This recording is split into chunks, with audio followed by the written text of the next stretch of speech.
किसी लोहे को छू ले तो वह सोना बन जाता है। हमारे भगवती मानव कल्याण संगठन का हर कार्यकर्ता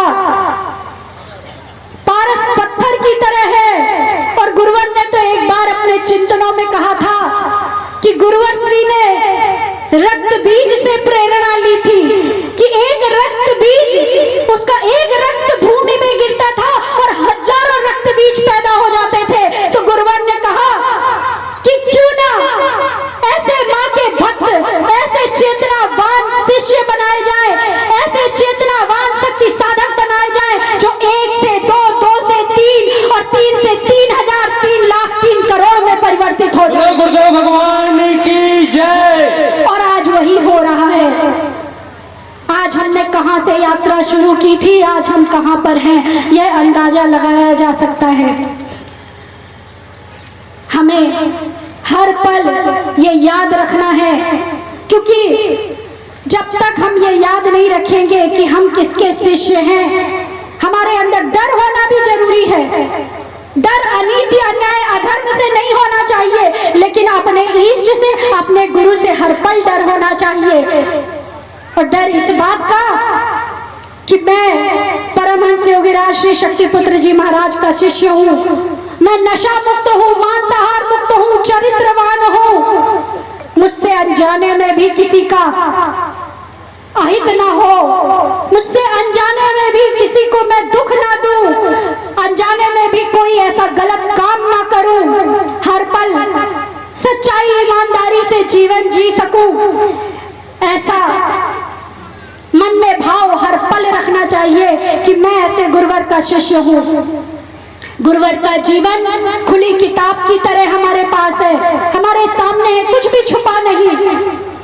कहाँ गुरुवर ने जन्म लिया, कहाँ गुरुवर ने साधना की, कोई हिमालय कंदराओं की गुरुवर ने कभी बात नहीं की कि मैं हिमालय में चला गया, मैंने वहां साधना करी, वहां से मां का आशीर्वाद लेके आया। नहीं, गुरुवर ने समाज के सामने साधना की, समाज के सामने यज्ञ किए और यज्ञों की शक्ति का एहसास भी समाज के बीच में करवाया। अलग अलग स्थानों पर, अलग अलग मौसमों में गुरुवर ने 8 यज्ञ संपन्न किए और उन 8 यज्ञों में गुरुवर ने घोषणा की कि अगर मेरे किसी यज्ञ में बरसात ना हुई तो मैं ये समाज छोड़कर हिमालय में चला जाऊंगा, समाज के बीच में वापस नहीं आऊंगा। लेकिन गुरुवर के हर यज्ञ में धरती पवित्र हुई, हर यज्ञ में गुरुवर के बरसात हुई। जैसा गुरुवर ने कहा था वैसा समाज के सामने हुआ। गुरुदेव भगवान की जय। यज्ञ की क्या ऊर्जा होती है। आज तो लाखों लाखों, हजारों हजारों कुंडी यज्ञ करवाए जाते हैं, यज्ञ भी चलता रहता है, हवन भी मांगते हैं, समन सामग्री भी मांगते रहते हैं, बात भी करते रहते हैं और सारे काम होते रहते हैं।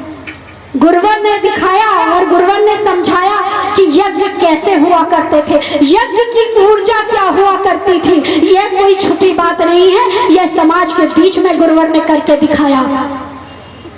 और वही 108 यज्ञ उस सिद्धाश्रम धाम की पवित्र धरती पर संपन्न होने वाले हैं और हम आप सभी उस यज्ञ के दृष्टा होंगे। यह हमारे लिए परम सौभाग्य की बात है। हर पल